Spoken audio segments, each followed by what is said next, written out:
Hello friends, welcome to my channel.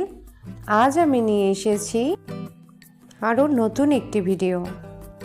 সচরাচর সবার বাড়িতেই কখনো না কখনো পুঁটি মাছ এনেই থাকি আমরা, কিন্তু পুঁটি মাছ কিছুক্ষণ রাখতে না রাখতে পুঁটি মাছের পেট গলে যায়। তখন মাছ কাটার জন্য খুবই বিরক্তিকর পরিস্থিতির সম্মুখীন হতে হয়। তাই আজ আমি যেভাবে মাছ কেটে দেখাবো তোমাদের, সেভাবে তোমরা যদি ফলো করে মাছ কাটো তাহলে অবশ্যই তোমাদের মাছের পেট সেভাবে গলে যাবে না। তাহলে দেরি না করে চলে যাই চলো ভিডিওর মেন পর্বে। এখানে আমি একটি ঝাঁকি নিয়ে নিয়েছি,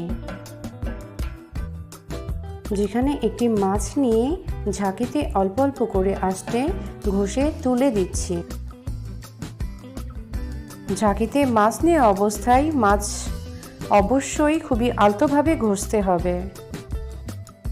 এখানে আমি একটি একটি করে মাছ আস্তে তুলে দেখাবো, কিন্তু আপনারা চাইলে একবারে অনেকগুলো মাছ নিয়ে এভাবে ঝাঁকিতে ঘষে নিতে পারেন।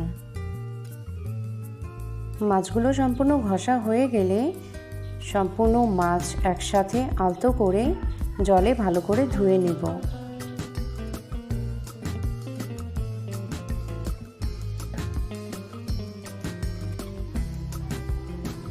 আপনারা দেখতেই পাচ্ছেন মাছটিতে সম্পূর্ণ প্রায় আঁশটে উঠে গেছে। এখন আমি একটি বটি নিয়ে নিয়েছি মাছ কাটার জন্য। এখানে আমি আগে পাখনাগুলো কেটে নেব মাছের।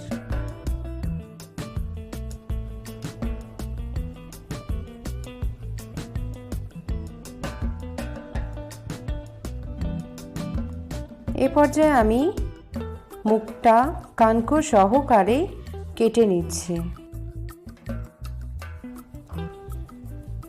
এক্ষেত্রে আরও একটি কথা বলে রাখা ভালো, মাছের আঁশটে তোলার জন্য মাছ কাটার পূর্বে অবশ্যই ঝাঁকিতে নিয়ে আঁশটে তুলতে হবে, না হলে ছোট ছোট মাছ খুব সহজেই পেট গলে যায়। এখানে আপনারা দেখতেই পেলেন আমি প্রথম মাছটি কি করে কাটলাম। এখানে আমি আরও এক রকমের মাছ কেটে দেখাচ্ছি। এখানে আমি 3 রকমের মাছ কেটে দেখাচ্ছি। বর্ষার আমেজে গরম গরম খিচুড়ি হোক বা গরম গরম সাদা ভাতের সাথে পুঁটি মাছ ভাজি জাস্ট জমে যায়।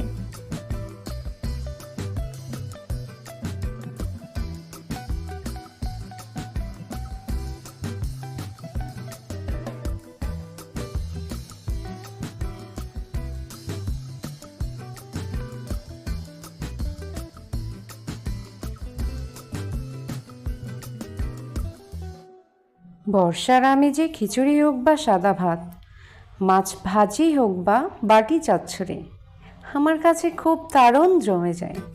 জানি না আপনাদের কার কাছে কেমন লাগে। সেটা অবশ্যই আমাকে কমেন্ট করে জানাতে ভুলবেন না যেন।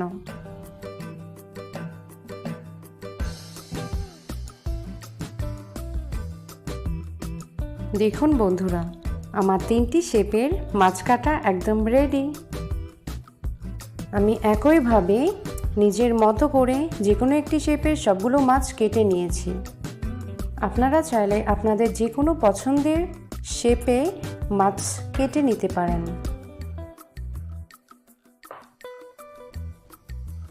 আশা করি আজকের রেসিপিটি আপনাদের ভালো লেগেছে।